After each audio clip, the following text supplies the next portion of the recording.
here at St. Luke's, and it's really, there we go.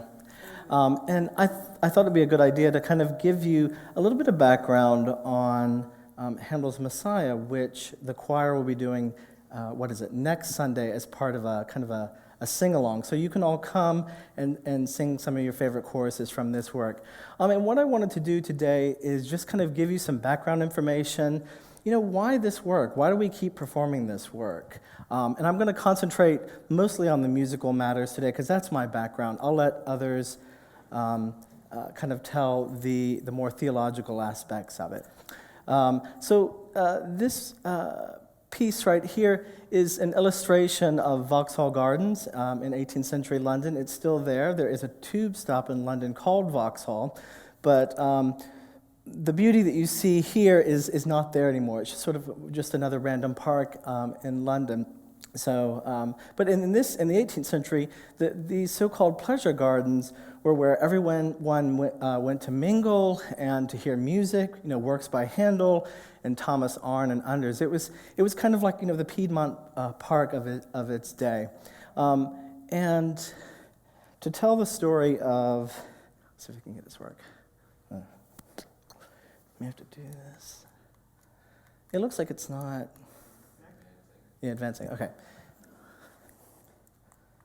And we need to advance it again. So this is the title of my talk. Very simple. Thank you. So this is the figure of the day, George Frederick Handel. If we could advance it one more, please. So I thought I'd just give you a few biographical details to kind of show you where Handel's coming from. Handel's really kind of a different figure from a lot of 18th century composers. If you think about Bach, Johann Sebastian Bach, he's situated primarily at the St. Thomas Church in Leipzig. He's your standard, church musician, kind of like Matt Brown, only he's churning out cantatas weekly. So he was teaching school as well. But Handel is kind of an interesting figure because he's one of the earliest commercial composers. So he's not, in this time period, most composers, they worked for a patron, some sort of duke or king, someone like that. But Handel very early on was kind of desperate to get out of his situation in Germany. He did kind of start out as a composer to a patron, but he was thrilled by the idea of being an opera composer. Now, in 18th century Europe, the best you could do was to become an opera composer. Maybe like today, whereas the height of musical composition might be working in film.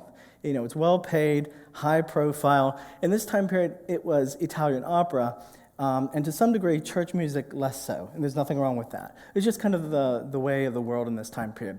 So as a young guy, Handel travels to Italy in 1707, spends several years there, and does really well. He has several major compositions premiered in Venice. He's spending time in Rome, kind of learning the language, learning Italian and learning Italian music. And at this time period, Italian music is also considered to be the most up-to-date, the most de rigueur.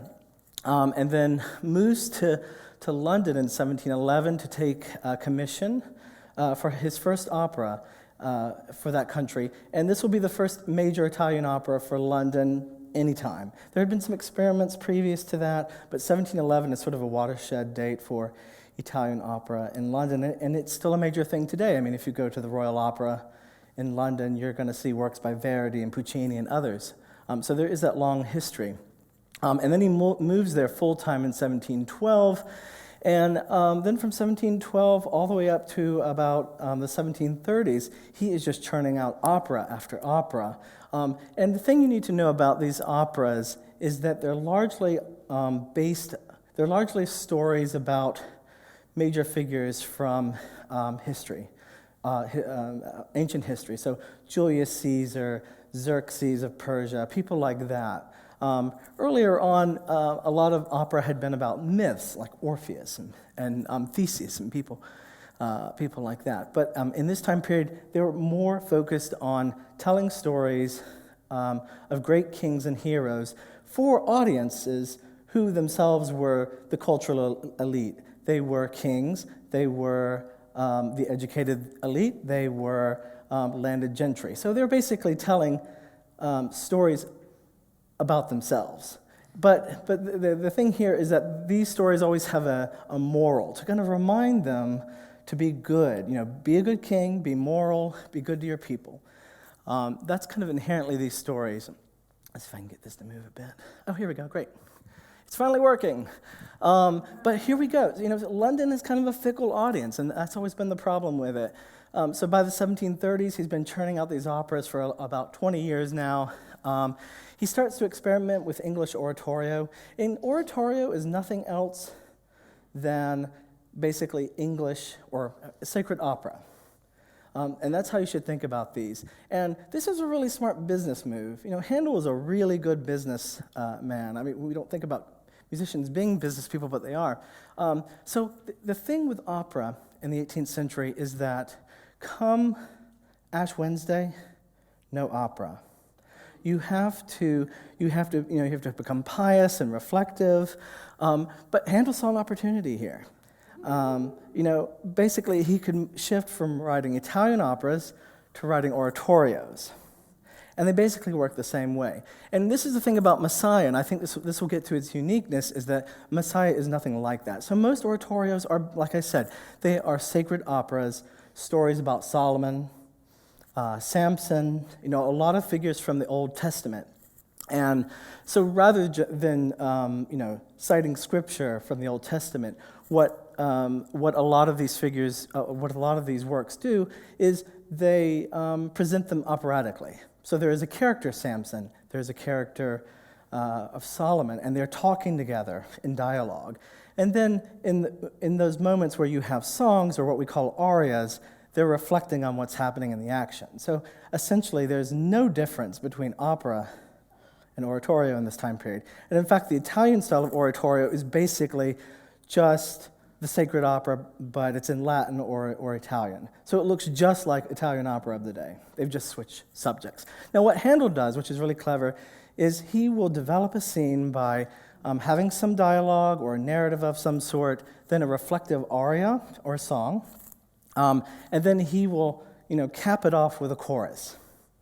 And if you've heard Messiah, that's basically how it works. Skip ahead a bit. We talked about some of this. So, and I'm happy to send this PowerPoint out if you're just interested. I kind of included some extra material just to kind of keep me on track. So the basic parts of opera, and why I combine them here, opera and oratorio, is that they work the same. So recitative is what we call those moments of dialogue.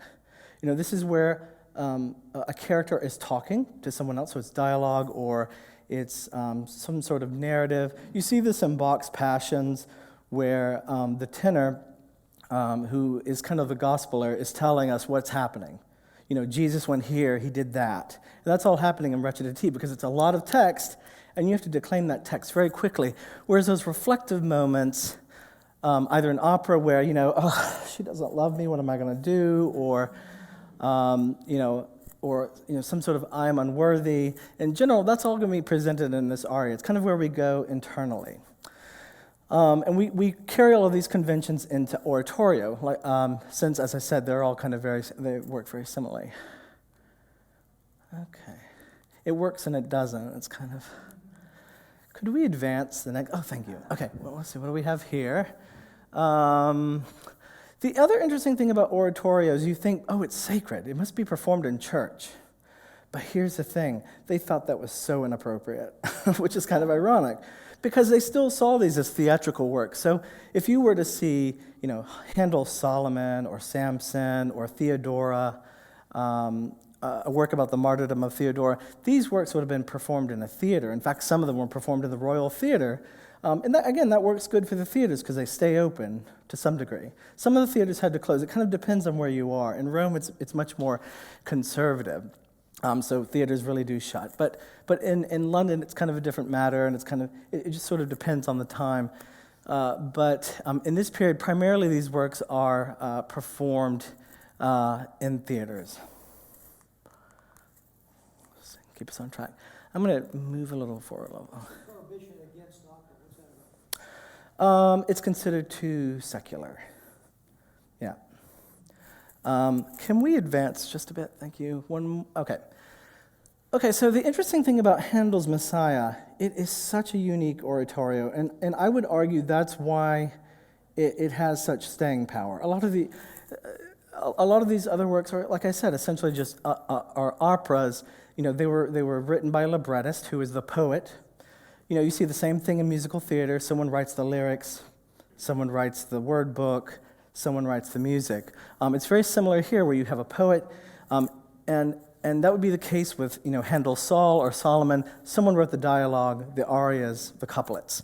Here, we really have more of a compiler, and that's who Charles Jennens is. He's very famous in this. He becomes very famous in this time period. He's sort of he's kind of got the best life possible. You know, he's landed gentry. His family has tons of money, and he basically just spends his time pursuing kind of musical and literary projects. Like, who wouldn't want that life? It's just awesome.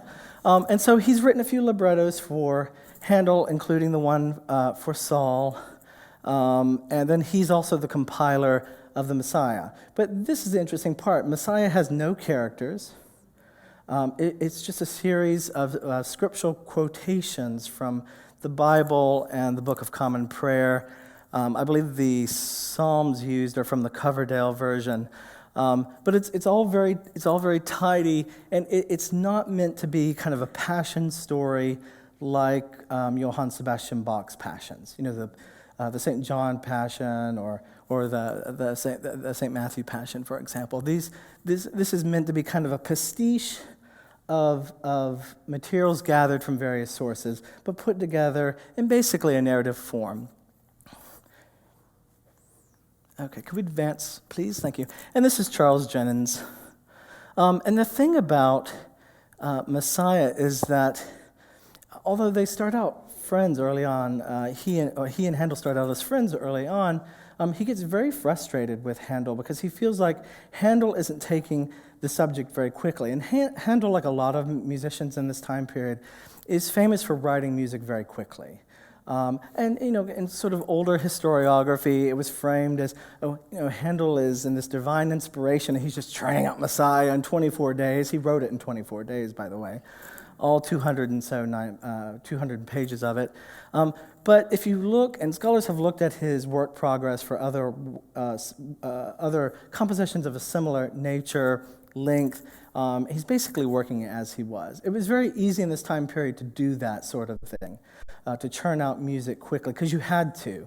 You know, you had to have an opera ready to go within a few weeks, because as you're writing the arias and the dialogue, you're actually giving it out to the singers to learn it. So it's this kind of factory process, and there's no real, a lot of this is sort of romanticized historiography about composers like Handel and Bach. But when it comes down to it, there's a deadline, and you have to meet it. And that's kind of what's going on here. And Handel's work methods in a lot of ways really frustrate Charles Jennens, because he feels like this is an important, grave subject, and you have to take it seriously.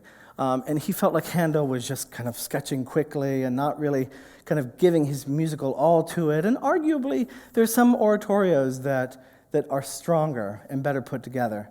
But it's just sort of the nature of the business in this time period. And Jennens was also horrified.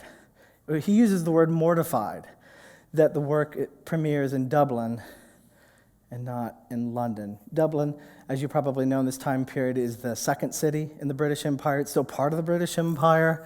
And there's that, even then, there's that tension between the Catholic majority and sort of the British expats who are living there. And we think Handel's initial performance, his first performance, was actually for expats, about 700 or so living in Dublin.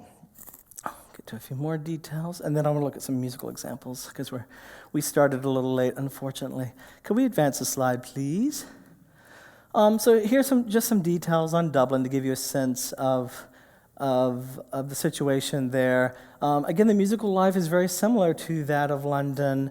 Italian opera is popular, as it is around most of Europe, with the exception of France, for obvious reasons. A lot of charitable concerts, and Handel actually goes to Dublin in 1741 to present a series of charitable concerts. This was kind of a thing in this time period. He would later revise Messiah in 1750 for the Foundling Hospital. They were trying to raise money for that hospital. It was basically an orphanage. They called it a hospital, kind of an older terminology. So this idea of charitable concerts was really popular in this time period. People were kind of moving away, again, from just going to Italian opera, and sort of the mores were changing a bit, such that these charitable concerts were becoming a new fad, and for good reason, obviously. When you say he presents this in Dublin in 1741, the debut of it, is there this whole thing of all this chorus people and all these musicians and this gigantic production that we think of today? No, not at all. And that's a great point. So first I'll say that Messiah premieres not in any sort of big, like St. Patrick's Cathedral or anything. It performs in a little music hall that was constructed for the purpose. The same year Handel came over. Could we advance a slide, please? This is the music hall where Messiah premiered. It seems very basic, doesn't it? Could we advance it one more time, please? And this is what it looks like inside. So it's a basic theater. It could only seat maybe 700, and then the advertisements for it. The ladies were advised not to wear their hoops, and the gentlemen were advised not to bring their swords, so that they can make room for everybody. I'm very serious. So they tried to cram 700 people into this event. And could we advance the slide again? Okay. So like I said before, wrote this work right before leaving for Ireland. It actually premieres in 1742, but he's working on it in 1741. And then the choir is really small. I mean, today when you hear like Hallelujah Chorus, it's 1 million people, like the Mormon Tabernacle Choir, for example. A ginormous orchestra. And the Atlanta Symphony. You've probably heard the Atlanta Symphony do it. They do it every year. But this initial performance, he was able to get 16 men and 8 boy sopranos from St. Patrick's Choir, which is the Catholic cathedral, and then I think it's Christ Church, which is the Anglican cathedral in Dublin. So just, 32 people, singers? And, they're all men, and this is sort of the thing in the 18th century. Most choirs are of boys and men. And if you've been to St. Paul's in London, they still uphold that tradition. A lot of the Oxbridge schools still uphold that tradition in their chapels, although, I think it's like Trinity and a few others have moved towards mixed choirs, and that's definitely a good thing. So the alto parts would have been sung by men as well, but, singing in a falsetto, and it's just a very different sound.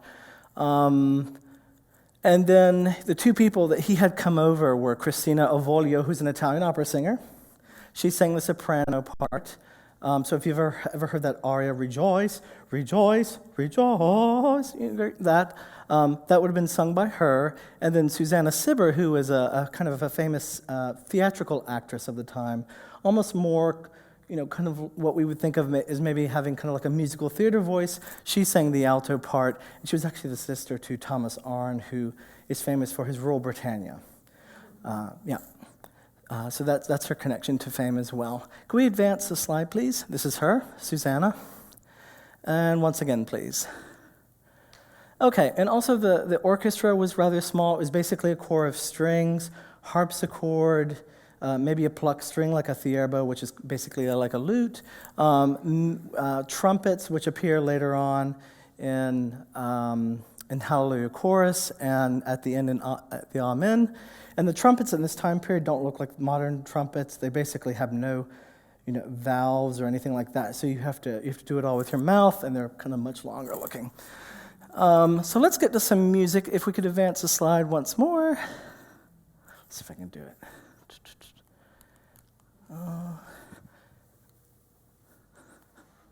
There we go. Okay, I mentioned some of this earlier, but just so you have the date, April 13th, 1742 at 12 noon was when the first performance happened. The Irish press loved it, but as we'll see in a second, it wasn't well received in London. Could Could we advance? Okay. And this is kind of what her oratorio rehearsals were very popular in this time period, and basically just crammed everybody into a space kind of like this. If this were an oratorio rehearsal, the orchestra would kind of be here and some singers back there, you'd be here. It's a really crowded affair, so it doesn't look as tidy as you think it would be. Could we advance it again? Okay. Okay, so the shape of this work is basically in three parts. It mirrors Italian opera of the time period. Most Italian operas were in 3 acts. And this kind of goes back to some kind of ancient Greek ideals about theater. So it opens with a French overture. And this is sort of a 2-part overture form that was really popular in this time period. Bach used it in his orchestral suites and a lot of other works. Basically, it starts out in a kind of a slow dotted rhythm, so it's like bum, ba-dum. And it goes back to mid-17th century France and is thought to have been kind of a way for Louis XIV to enter the theater. So, bum, ba-bum, very regal sounding. And then the second part would be kind of a fast fugue. And a fugue is basically kind of this polyphonic style. This is the opening page of Messiah. It's hard to, okay. Could we advance the slide one more, please? And a fugue is basically a polyphonic piece where one voice enters, followed by the second voice, followed by the third voice. If you've ever sung a canon before, like Row, Row, Row Your Boat or something like that, it works in the same way. Okay. What I want to do now is just kind of play you some samples, and I don't have to go back here to do that. Okay. I got your audio turned up. And Okay. I've got it on the mixer here. So Okay.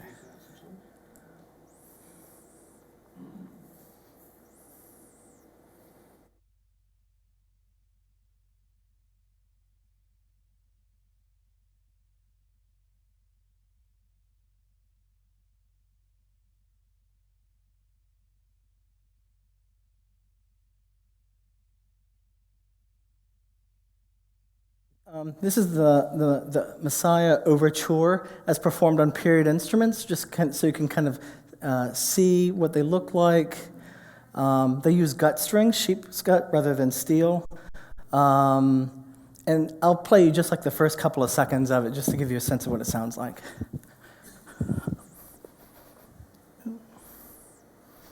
Oh, it should be.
So here's that dotted rhythm.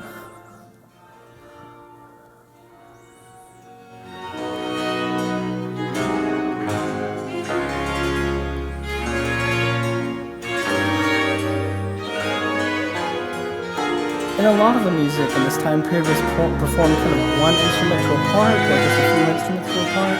So it's not this large affair that you see today. It's often much more intimate.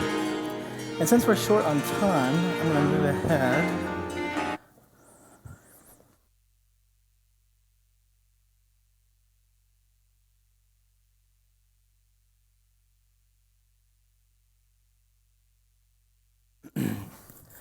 So there was a documentary made a few years ago on the Foundling Hospital version from 1750, and this is kind of the version that comes down to us now. It talks about orphanages in the 18th century and social movements. It's actually really interesting if you ever get a chance to watch it. It was made by the BBC, and they focus on Messiah as a charitable concert.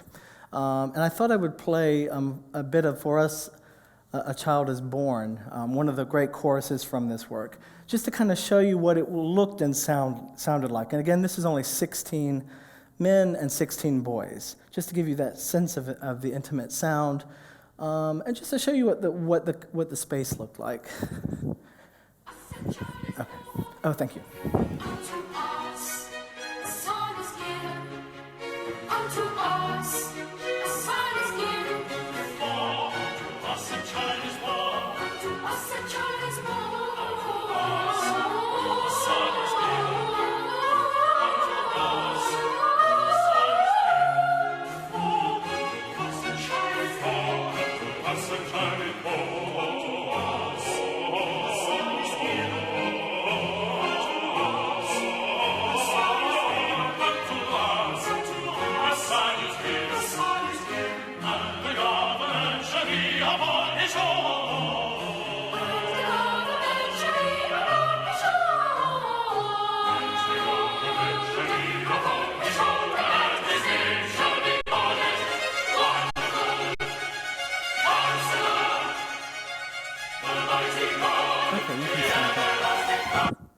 Now, we talked about, I'm just going to say this last thing, and I think that's it we start at 9:30, right?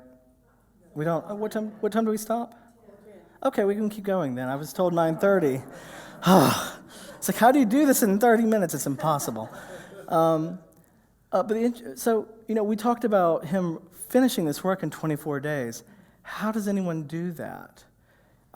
Here's how. So it was very common in the 18th century to kind of self-borrow. From a 21st century mindset, this type of thing is it looks bad. It looks like you can't come up with your own ideas. You have to go back to something you wrote 20 years ago. But in the 18th century, borrowing was everywhere. Handel borrowed, and Handel is actually one of the most famous examples of this. He borrowed from himself. He borrowed from others, and there wasn't this sort of ethics around it that there is now. We're kind of getting, in the late 18th century, you start to see Copyright Acts being enacted in England in particular, but previous to that, composers are kind of stealing ideas from everywhere, including from each other. Sometimes it's in a way that is meant to kind of give homage to a composer, but often it's just like, no one's going to know that this work was premiered 3 years ago in Venice. No one would have been down there, most likely, and heard the same work. And that's kind of what we have in a lot of situations in the 18th century. Now here, what Handel does is he had written a set of duets the previous year, Italian duets, little cantatas, secular duets, and they're very typical of this genre, and I'll show you in a second. And I think there are about 5 or 6 of them that Handel uses in his choruses. So that's how he's writing this so quickly. I think the hardest part of writing an oratorio like this would be writing the choruses, because they tend to be much more complex. You have this sort of interweaving of lines, whereas the arias, the songs, are much more simple to write. You have a tune up above in the violins. In some cases, it's mimicking the voice or supporting the voice on some level, and then you have the bass line laying down the ground. That's kind of easy to write out a little tune, but the choruses tend to be the most complex. And can we shift back to the...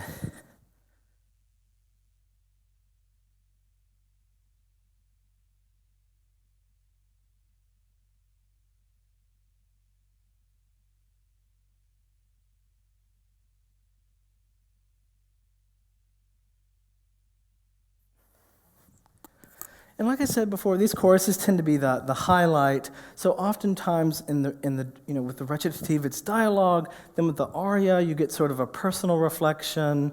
And the chorus is kind of act almost like a Greek chorus because it's either commenting on what's just happened or exclaiming joy, kind of providing further emotion, kind of taking that rhetorical moment up another notch. Can we advance the slide one more, please? Okay, so this is for us. For unto us a child is born. This is the text from Isaiah. And so what Handel does to create this work is he draws, this is one of the choruses he draws from an Italian duet from the year before. So for unto us a child is born, that's 8 syllables. And he must have heard, when he was reading that text, he must have heard the same syllable and set of accents from that duet the year before, because it really lines up well. Next slide, please. Here it is. No di voi non vo fidarmi. It really kind of works very well. And here's the English translation. No, I will not trust you, blind love, cruel beauty. You lie too much like blandishing gods. Once before you managed to trap my trusting heart, I know from experience your lies. You will always be two tyrants. This is a very typical kind of cantata, which is like a little short opera, basically. In this case, it's a duet between two sopranos. And they go back and forth. So it's kind of a fighting duet, but the way it ends up as a chorus is it allows Handel to take one line, so soprano, present that first line of For Unto Us, and then have another voice kind of mimic that later on, and then later combine it all together. So it works really well, even though it comes from a duet about two sort of fighting characters. It actually works really well. Let me show you that in a performance. And you're gonna hear all of this.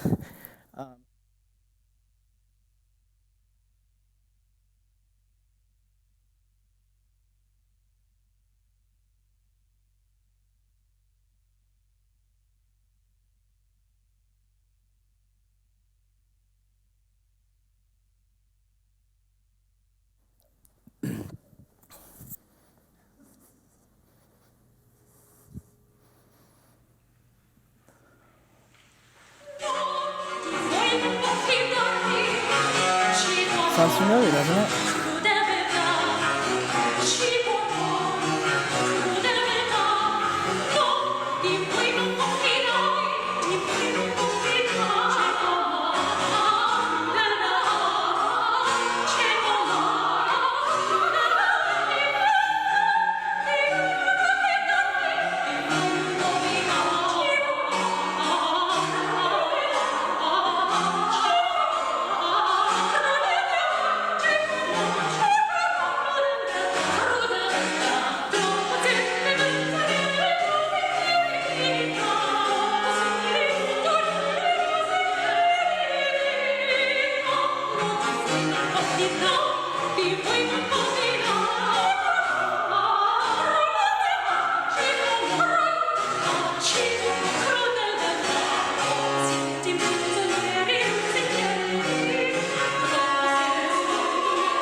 So it's basically all there, isn't it? There's one little part that's missing.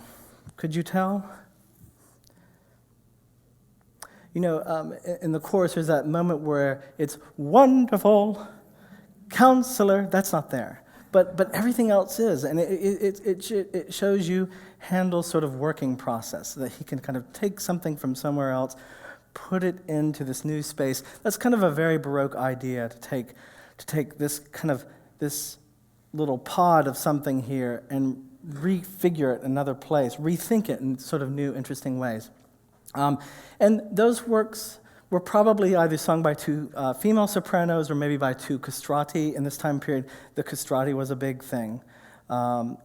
Castrated males, castrated for the purpose of singing. Like I said before, a lot of the choirs in the 18th century and the 17th century tended to be all male choirs. And especially in places like Italy and Rome, women unfortunately had virtually no place in the church structure. Well, they still don't in the Catholic Church. But within musical spaces, they didn't either. It was just considered inappropriate for them to be singing. And so you have this tradition of castrated males and countertenors, men singing in falsetto. And that kind of leads me to the next aria. And since we have time, I thought we would look at this one too, just to kind of show you what a recitative and aria looks like. This is this kind of marks a constituent part of any sort of oratorio or opera in this time period. And again, like I said, recitatives are meant to be part of the storytelling. They tell a narrative, or it's dialogue between two characters. It helps move the whole thing along, with the aria or song being a moment of reflection of some sort. And we kind of have this here, even though it's all taken from Matthew and Isaiah. So, behold, a virgin shall conceive. And this is actually a very famous moment in Messiah. Behold, a virgin shall conceive and bear a son, etc., etc., etc. And so what Handel does with this is he starts off with an aria and in a very typical fashion, kind of builds up rhetorical excitement, and then that will allow it to lead into the chorus itself. And the chorus will often kind of mimic what has just been heard, but adds extra excitement to it. So I wanted to, the performance that we're going to look at here is with the countertenor Reggie Mobley, and he's actually going to be coming to Atlanta in February, I believe, to perform with Atlanta Baroque Atlanta Baroque Orchestra, excuse me. And he's kind of one of the big countertenors up and coming. He's sung at the proms. He's from Boston and has Florida connections too, I believe. But he's really singing well, and I think it's worth hearing that recording here. And this kind of gets at another thing in this time period about who sings alto parts, for example. And it can be a man as a countertenor. As we saw in the initial performance of Messiah, it was Susanna Cibber. But when Handel premiered it later on in London in 1743 and 1750, it was actually a castrato, Guadagni, who one of the Italian castrati that he worked with. So it kind of shows you that these parts can be interpreted by different genders and different approaches, basically.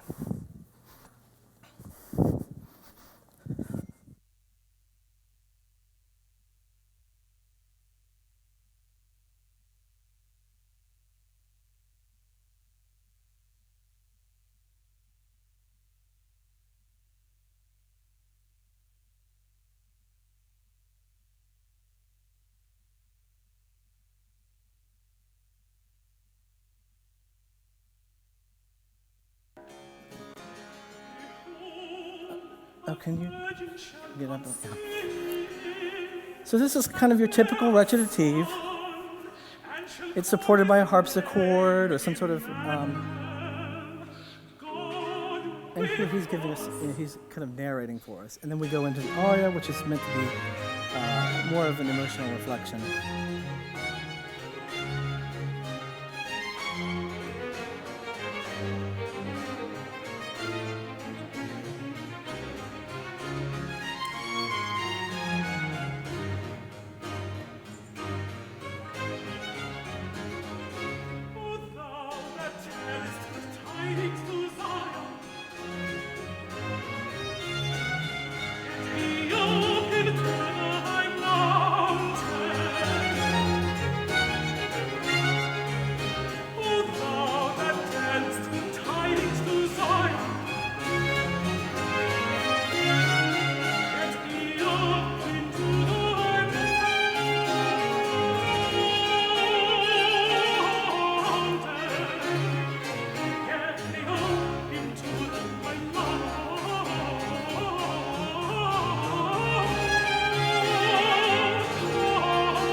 he's actually improvising a lot on the music. And this was part of the Baroque musical rhetoric. He didn't just merely sing the music on the page. You would slowly develop it and sort of build it up rhetorically. And that's what he's doing here. It's kind of like jazz. Baroque music and jazz are very similar in how they work.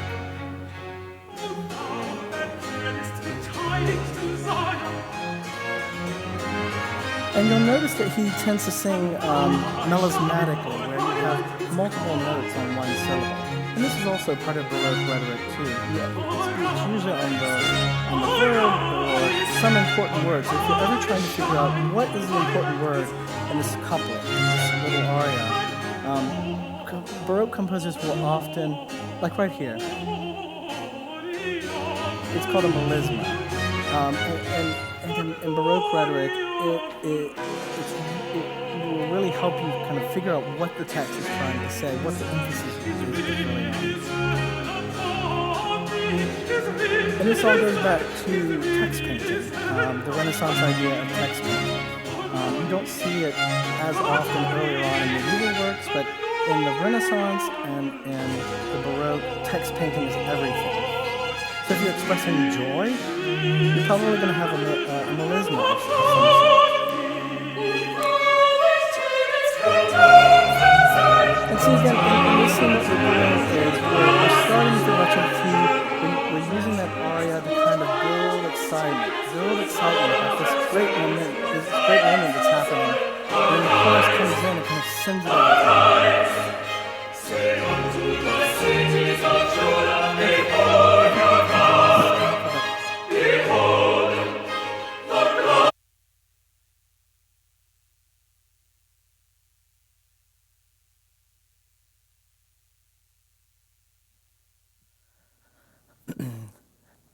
First of all, I just wanted to thank you again for allowing me the opportunity to be here today. I just want to kind of finish up with a couple of points here, just to kind of show you where Messiah sits in terms of the 18th century. As I mentioned before, in its Dublin premiere, it got a very good reception. We have newspaper articles from the time discussing it. They were very excited about it in Dublin. A few years later, he tries to resurrect it in London. Not so much. London is kind of a fickle place, like I said before. They were excited about the new oratories that were coming out in general, but this work didn't excite them early on, and there was criticism, like I said earlier, about having a work of such an important, grave subject being performed in a playhouse. So that was part of it too. And so he leaves it alone for a while until 1750, when he tries to resurrect it for charitable concerts around London's Foundling Hospital, again, an orphanage, and this is becoming sort of a bigger thing. And here, this is where the tradition of performing Messiah yearly starts to come about. So just like one small decision can be so momentous, and that's definitely true here. And from that point, you see it spreading to other places, cathedrals, churches, and this is kind of the tradition that St. Luke's is participating in this year. So it all kind of ties together. Okay, let us thank Robert for this. Thank you.